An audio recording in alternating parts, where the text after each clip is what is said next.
창세기 26장 17절에서 22절까지의 말씀 봉독합니다. 이삭이 그곳을 떠나 그랄 골짜기에 장막을 치고 거기에 거류하며 그 아버지 아브라함 때에 팠던 우물을 다시 팠으니 이는 아브라함이 죽은 후에 블레셋 사람이 그 우물들을 메웠음이라. 이삭이 그 우물들의 이름을 그의 아버지가 부르던 이름으로 불렀더라. 이삭의 종들의 골짜기를 파서 샘 근원을 얻었더니 그랄 목자들이 이삭의 목자와 다투어 이르되 이 물은 우리의 것이라 하매 이삭이 그 다툼으로 말미암아 그 우물 이름을 에색이라 하였으며 또 다른 우물을 팠더니 그들이 또 다툼으로 그 이름을 신나라 하였으며 이삭이 거기서 옮겨 다른 우물을 팠더니 그들이 다투지 아니하였으므로 그 이름을 르호봇이라 하여 이르되 이제는 여호와께서 우리를 위하여 넓게 하셨으니 이 땅에서 우리가 번성하리로다 하였더라. 아멘. 오늘 함께 나눌 말씀은 드디어 이삭의 사건들을 다룰 수 있게 되었습니다. 이제 아브라함은 25장에서 아브라함이 175세에 죽었습니다. 그리고 이제 그 아브라함의 가업과 그의 약속과 언약과 이 모든 것은 누구에게 이어졌냐면 그의 아들 바로 이삭에게 그렇게 이어지게 된 것입니다. 한동안 하나님께서는 이삭에게 나타나시지 않다가 이제 26장에서 하나님께서 이삭에게 나타나셔서 약속하시는 그런 장면이 2절부터 시작이 됩니다. 여호와께서 이삭에게 나타나 이르시되 애굽으로 내려가지 말고 내가 내게 지시한 땅에 거주하라. 이렇게 말씀하고 계시죠. 이삭에게는 하나님이 나타나지 않다가 그의 아버지 아브라함이 죽고 난 다음에 한참이 지난 후에 하나님께서 나타나신 것입니다. 너는 애굽으로 내려가지 말라 이렇게 말씀을 하셨어요. 내가 이 땅에 머물면 내가 너를 축복할 것이고 내가 너에게 복을 주어서 창대하게 할 것이다. 이런 약속을 주님이 주시는 것이죠. 여러분, 그런데 이제 26장 1절에 보면은 아브라함 때에 첫 흉년이 들었더니 그 땅에 또 흉년이 들매 이렇게 되어 있어요. 그래서 이삭이 그랄로 가서 블레셋 왕 아비멜렉에게 이르렀더니 아브라함 때에도 이 가나안 땅에 큰 흉년이 들었는데 이삭 때에 또 흉년이 들었다 이렇게 말씀하시죠. 그래서 이삭은요 애굽으로 내려가고 싶었습니다. 사실 항상 물이 풍부하고 거기에서는 농사도 잘 되고 애굽에선 그래서 애굽으로 내려가고자 하는 마음이 있었지만 그때 하나님께서 이삭에게 나타나서 너는 애굽으로 내려가지 말고 여기 흉년이 들었지만 내가 너를 복을 줄 것이다 이렇게 말씀하셨죠. 이 말씀에 순종하면 되는 것입니다. 이렇게 하나님께 말씀하셨고 또 이삭은 그 말씀에 순종해서 애굽으로 내려가지 않고 그랄 땅으로 가서 거기서 이제 거주하게 되는 것입니다. 하나님께서 이삭에게 큰 축복을 주셨습니다. 주님의 말씀대로 12절의 말씀에 보면 이삭이 그 땅에서 농사하여 그 해에 100배나 얻었고 여호와께서 복을 주심으로 그 사람이 창대하고 왕성하여 마침내 거부가 되어 이렇게 되었어요. 그러니까 하나님 말씀대로 정말 순종하니까 애굽으로 내려가지 않고 그랄 땅에 거주를 했더니 다른 사람들은 다 흉년이 돼서 농사가 안 되고요.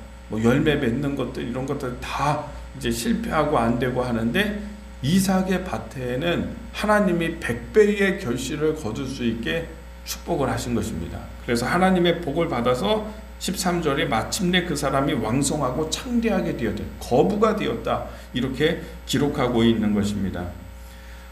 그랬더니 이제 그 땅에 살고 있는 아비멜렉이 와서 이야기합니다. 왜? 자기 땅에 거주하는 이 거류민인데 이 사람이 농사를 짓는데 농사가 너무 잘 되는 거죠. 100배가 되는 거죠. 그 땅에 거류하고 있는 사람들은 농사가 안 되는데 가뭄이고 흉년이어서 이 농사고 뭐고 목축이고 모든 게 다 안 되고 있는데 하나님이 이삭에게 복을 주시니까 이삭이 창대하고 거부가 되는 거예요. 아비멜렉이 시기가 나니까 너 우리를 떠나가라 이렇게 얘기를 합니다. 그리고 그 블레셋 사람들이 이삭의 우물을 메꿔버립니다. 아브라함 때에 팠던 그 우물들을 다 메꿔버렸어요. 물이 없잖아요. 또 나가라고 그러잖아요. 우리 땅에서 떠나가라. 그래서 이 이삭이요 힘이 없으니까요 자기가 잘 가꾸어 누웠던 100배의 결실을 거두는 그 밭들, 그런 밭들을 다 그대로 둔 채로 빼앗긴 거죠. 블레셋 사람들이 자기들이 빼앗은 거죠. 그리고 너는 떠나가라. 그래서 이제 그곳을 떠나게 됩니다. 한참을 아마 가서 다른 곳에서 이제 이삭이 거기에 거류하며 17절에 이삭이 그곳을 떠나 그랄 골짜기에 장막을 치고 거기에 거류하며 그 아버지 아브라함 때에 팠던 우물들을 다시 팠으니 아브라함이 죽은 후 블레셋 사람이 그 우물들을 메웠습니다. 이삭이 그 우물들의 이름을 그의 아버지가 부르던 이름으로 불렀더라. 이삭의 종들이 골짜기를 파서 샘 근원을 얻었더니 20절에 그랄 목자들이 이삭의 목자와 다투어 이르되 이 물은 우리의 것이라 하매 이삭이 그 다툼으로 말미암아 그 우물 이름을 에색이라 하였으며 우물을 팠습니다. 다른 골짜기 같은 데에 와가지고 살아야 되지 않습니까? 목축하기 위해서 또 농사하기 위해서 또 사람들이 살기 위해서는 물이 필요하니까 이게 우물을 판 것입니다. 그 골짜기에서 우물을 파서 샘의 근원을 거기서 얻은 거예요. 우물이 터진 것입니다. 그랬더니 그랄에 있는 목자들이 와서 이제 시비를 거는 거죠. 이거는 우리 땅에 있는 것이니까 이거 우리의 것이다. 여기서 우물이 터졌어도 이거는 우리의 것이다 하면서 시비를 걸었어요. 거기서 다툼이 일어났어요. 싸웠겠죠. 종들끼리 막 싸웠겠죠. 그래서 이삭이 거기를 에색이라는 이름을 대적하다라고 하는 뜻이에요. 대적하다라는 그런 뜻의 이름을 지어 놓고는 이제 그 자리를 또 떠납니다. 줘버리고 문제가 생기니까 줘버리고 그 자리를 또 떠나요. 다른 곳으로 한참을 갑니다. 사람들 없는 곳으로 한참을 가가지고 21절에 또 우물을 파요. 또 다른 우물을 팠더니 그들이 또 다툼으로 그 이름을 신나라 하였으며 이렇게 되어 있어요. 또 다툰 거예요. 우물을 팠는데 또 우물이 터졌어요. 그랬더니 또 이제 블레셋 사람들이 그 지역 사람들이 와가지고 이거는 우리 땅이니까 이 우물은 우리의 것이다 이렇게 하면서 빼앗는 것입니다. 어떻게 하겠습니까? 주고 또 다른 곳으로 옮겨갑니다. 22절에 이삭이 거기서 옮겨 다른 우물을 팠더니 그들이 다투지 아니하였으므로 그 이름을 르호봇이라 하여 이르되 이제는 여호와께서 우리를 위하여 넓게 하셨으니 이 땅에서 우리가 번성하리로다 하였더라. 또 우물을 팠는데요. 우물이 또 터졌어요. 샘의 근원이 터져난 것입니다. 그래서 거기에서는 이제 더 이상 다툼이 없으니까 이삭이 르호봇이라고 하는 이름을 짓고서 하나님을 경배했다. 이제 하나님이 여기서 우리를 넓게 하신다. 우리를 번성하게 하신다. 라고 하는 이름의 르호봇이라고 불렀다라고 하는 것입니다. 여러분 오늘 저는 이 이삭의 이 태도와 이삭의 모습을 통해서 우리가 깨닫게 되는 큰 비밀이 있다라는 생각을 하게 됩니다. 무엇입니까? 어떻게든 하나님이 하신 말씀에 순종하려고 노력을 했더니 어떻게든 하나님이 가뭄이니까 이게 가뭄 때가 되었으니까 정말 극심한 가뭄이니까 이삭은 애굽으로 가고 싶었겠죠. 근데 하나님께서 나타나셔서 말씀하셨잖아요. 너 애굽으로 내려가지 말고 이 땅에 머물러 있어라. 그리하면 내가 너에게 복을 줄 것이다. 믿을 수 있습니까? 이런 걸? 이런 하나님의 말씀을 따를 수 있습니까? 다른 사람들은 이런 상황이 되면 다 애굽으로 도망을 치고 애굽으로 가야 될 텐데 그러고 싶은 마음이 있죠. 그러나 하나님의 말씀, 내가 여기서 축복하고 내가 여기서 복을 줄 테니까 여기에 머물러 있으라.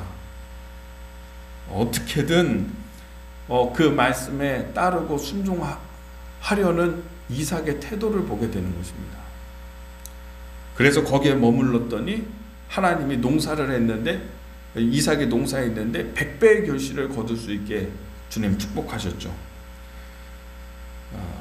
우물을 팠는데 우물이 터지는 거예요. 가는 곳마다 우물을 파는데 우물이 터져요.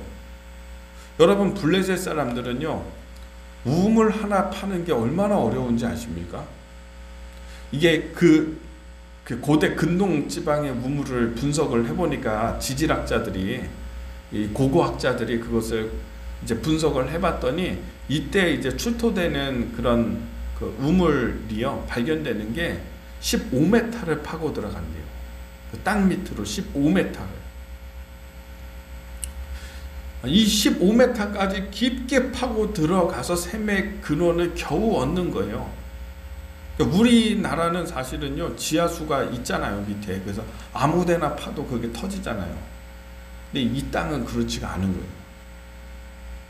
이게 뭐 15m, 20m를 파고 그냥 하루 종일 고생하면서 땀을 뻘뻘 흘리면서 이 우물을 타도 샘의 근원을 얻지 못할 확률이 훨씬 더 큰 거예요. 이 블레셋 사람들은 왜 우물을 안 파나? 파도 소용이 없으니까. 15m, 20m를 파가지고 땀 뻘뻘 흘리면서 그렇게 팠는데 샘의 근원을 얻지 못해요. 그럼 또 다른 곳에서 또 파야 되는 거예요. 샘의 근원이 어디 있는지 알 수만 있다면 파겠죠.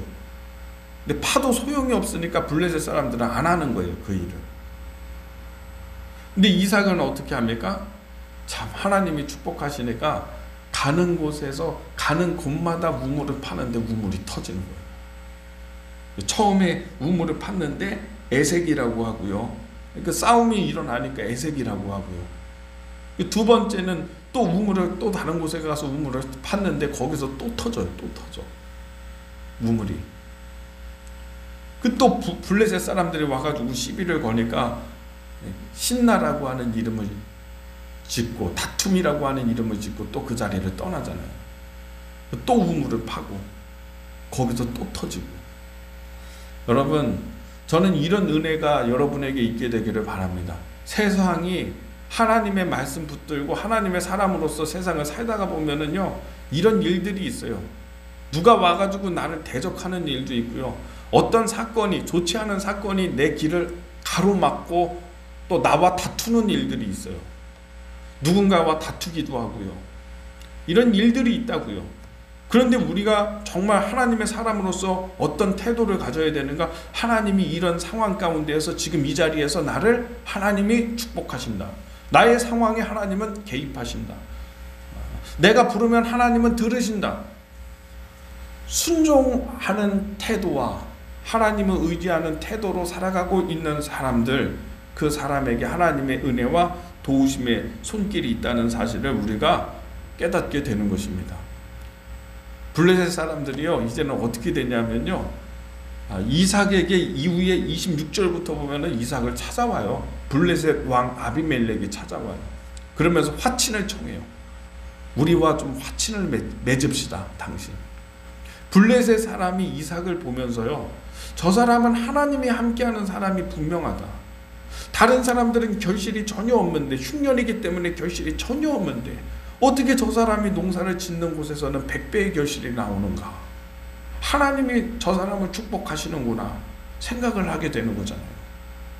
우물을 팝니다.